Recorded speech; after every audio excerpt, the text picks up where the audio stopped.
ごめんね。Yujiitadori-kun. With December 5th charting the release of Jujutsukaisen Execution, anime onlys have now finally seen the battle between the two protagonists of the story. So, I thought it would be interesting to ask the question, at every point in the story, who has more wins? Now, to make this more interesting, we're going to be placing them at similar enough time frames in their time as a sorcerer, as I'm pretty sure it would be boring to just hear how Yuta would beat no cursed energy Yuji. Also, because I'm a Yuji fan and I have bias, we're going to do 2 rounds for every topic. One with Yuta without Rika, and one with Yuta with Rika. If Yuji can beat both, he gets a full point. And if Yuji can beat just Yuta, he gets half a point. I think that's fair because Yuji doesn't have, a special grade curse they can use at will. But if you don't want to give him the half a point, just take it off at the final tally. If you like Jujutsu Kaisen and anime content in general, be sure to like and subscribe, as I'll be bringing more content like this to you in the future. And with all the preamble out of the way, let's get into the video.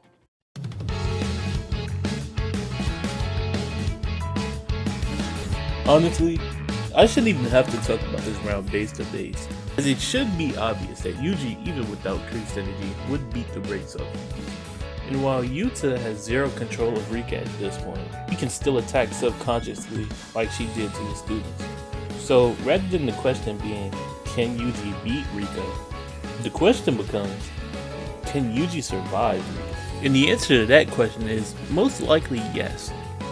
Using a combination of Megami's statement from chapter 33, saying that if all the members of the Tokyo team were to team up on Yuji without cursed energy, Yuji will win. And applying that back to the characters that seemingly reacted to Rika in Volume 0, I think you can make a pretty strong argument that's the case. While you could play skeptic and say something along the lines of, well, we don't actually see what happens. Maybe Gojo helped him or something. That's fair, but knowing Gojo's character, we know that's most likely not what happened. If you want to say that, sure, but I think it's much more likely that these characters just evaded Rika. So, 1 point to Yuji. This is probably the second closest round in this video, as their stats aren't really that far off, as Yuta is able to spar with Maki and be relative to characters like Inumaki. Which, even if you think Yuji is relative to his start of Kyoto self, the gap isn't that wide, as Inumaki is able to react to the same character that a Yuji post gaining a real grasp of cursed energy is still combating in Hanami. So again, I don't think the gap is that large. I was going to talk about these two during their first mission, but not only does Rika not come out in response to Yuta being damaged, Yuta has to manually put on his ring and then scream Rika for her to come out. Meanwhile, Yuji gets slaughtered, demon? I'm not going to talk about that. If you want to give Yuji the extra point, he can, but I didn't care enough to. Oh, and I realized I hadn't explained it till now, but I do generally think that the Kyoto characters are on the same tier as their Volume 0 selves. Just because there's not a lot of evidence other than them going up in numbers, just to assume that they're that much stronger. Like, you can say Inumaki went from grade 2 to semi-grade 1, but what does that mean when we have no feats to suggest that he got so much more powerful, Future Dan, out. While they may be relative, both of them have a very serious problem in terms of AP. Like, Yuji in his fight with the semi-grade 1 curse is not able to damage it because his hits are too shallow. Yuji also has a similar problem. With Divergent Fist, he can't actually direct the cursed energy, so he's mainly punching with physical blows until the recoil. But his base hits are enough to damage Todo, so it's like, which do you prefer? I'm probably going to give it to Yuji just because his assertions are way higher. But there's another elephant in the room, which is that Yuta is actually willing to summon Rika in a situation like this. The only reason he doesn't is because Gojo explicitly tells him not to. So, 1 point goes to Yuta, half a point to Yuji.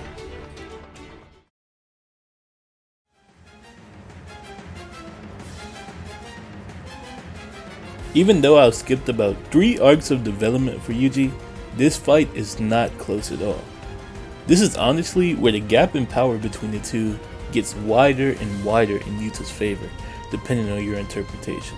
If you are of the belief that Geto and Kenjaku are equal in physical stats, then this is pretty much a done deal, as Yuji at best is a disaster cursed rival, while we're talking about someone that at the bare minimum is relative to someone like Yuki, who was able to shrug away ice attacks that were just casually going to kill Yuji and the rest of the people in Shibuya.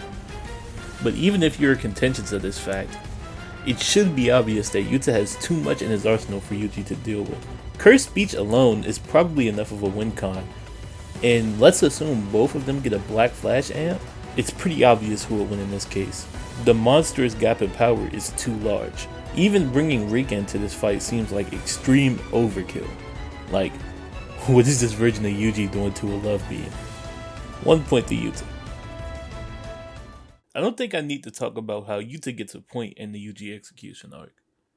In seeing as how Yuji kinda stagnates until something happens in the manga, I'm going to use this time right here to call manga spoilers. If you're an anime only, I'll see you in about a year or so. And for all the manga readers still left, let's talk about Yuji's awakening. Now, Yuji's awakening against 15 Finger Sukuna solves the problem of the otherwise huge stat difference, as even being in the same realm as Second Awakened Maki, in my opinion, puts him on the same general playing field as Yuta. So, the real problem is now the difference in hacks. Now, Yuta has a long list of abilities. Even without mentioning the elephant in the room of domain expansion, he still has a lot for Yuji to deal with the most pressing ones being, in my opinion, his mini love beams and sky manipulation. Now, sky manipulation is honestly Yuji's biggest threat behind domain, with it basically rendering him useless in his greatest strength, close quarters combat. I honestly can't see a way to win once this technique comes into play. And it gets worse if they're at a range and Yuta is throwing these love beams that are faster than granite blasts at him. Not to mention this fight always being a 1v2. I think it's pretty obvious. Another point to Yuta.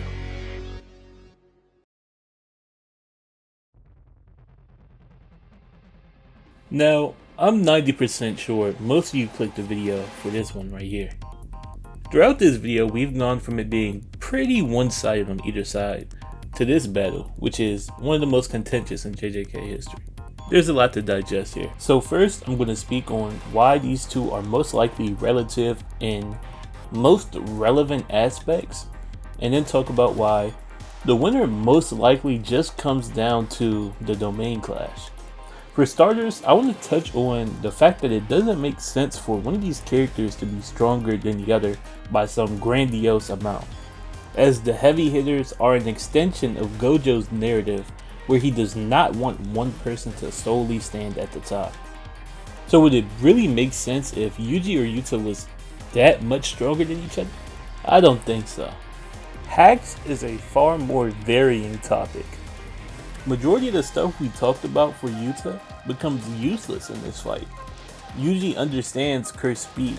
There being no feasible speed gap means a love beam just isn't possible in this version of Yuji.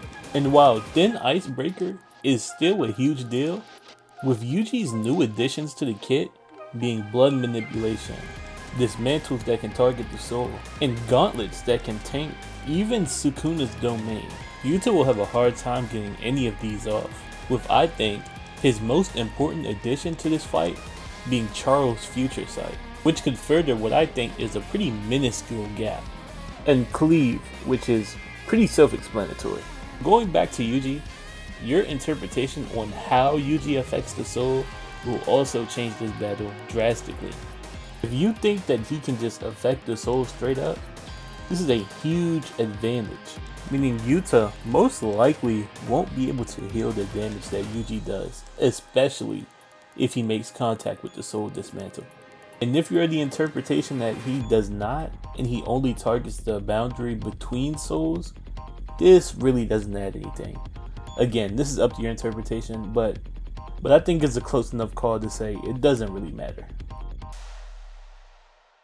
The Rika problem is still present even in this version of the battle, but it's much less likely that that results in an automatic win.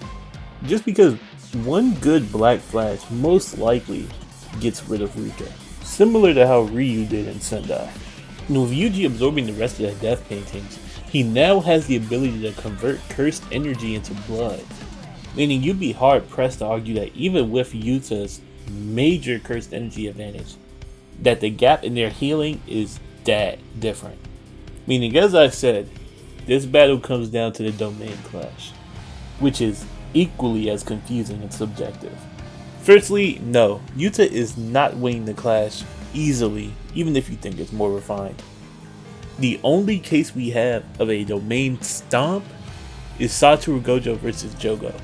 And if you think that gap exists in Yuji versus Yuta, I don't know, man. Megumi's incomplete domain was able to hold its own inside Dagon's completely refined domain for a period of time. So I don't understand why we're calling this a straight Yuta stomp. Especially because Yuji, who learned barrier techniques from Kusakabe, is not just losing a clash like that. Another weird question is whether or not Yuta could do the small barrier technique he performed while in Gojo's body. If you think that he can in his own body, this is a very solid win con against Yuji's domain. Although, you could be a skeptic and say things along the lines of, well, there's no evidence of someone doing this without the 6 eyes. So if you think this is a 6 eyes only technique, or something that Yuta would not be able to replicate due to only being able to use it in Gojo's body, then we're back to square one. I think the winner of the domain clash is most likely going to be decided by what happens outside. If the domain clash happens before any huge damage happens to Yuta, Yuta is much more likely to be the victor of the battle. Meanwhile, if Yuji manages to land a Black Flash, his chances of winning the fight skyrocket, especially if he can manage to get rid of Rika. Both possibilities are equally as plausible, but I think for the sake of this video, I think I'd give it to Yuta 6 out of 10 times. Just because most of Yuji's win cons are more reliant on luck in Black Flashes or simply interpretations that you could argue against. And whether you think those interpretations are valid or not, Yuta's win cons are much more viable. But I think it's super close. Literally the day before I recorded this, I had Yuji winning this one. But my mind changed after doing a quick reread. If you want to give Yuji the win here, that's totally fine. I don't necessarily disagree. Today, I just think it's more plausible that Yuta wins. Add one more point to Yuta. Here are the scores at the end of the video, and it's pretty much the way I expected. Even if you count the second mission that I excluded from the video, and you think Yuji wins Shinjuku, they're even. So, if you want to go with that interpretation, that's cool for you. Anyways, that's all for me. Like and subscribe if you like this content, and I'll see you later. So, while editing this, I came to the conclusion that I can't count. Yuji would have 3.5 if I gave him the second win and Shinjuku. Meanwhile, Yuta would only have 3. So, if you go by that interpretation, Yuji wins. Okay, bye. I'm stupid.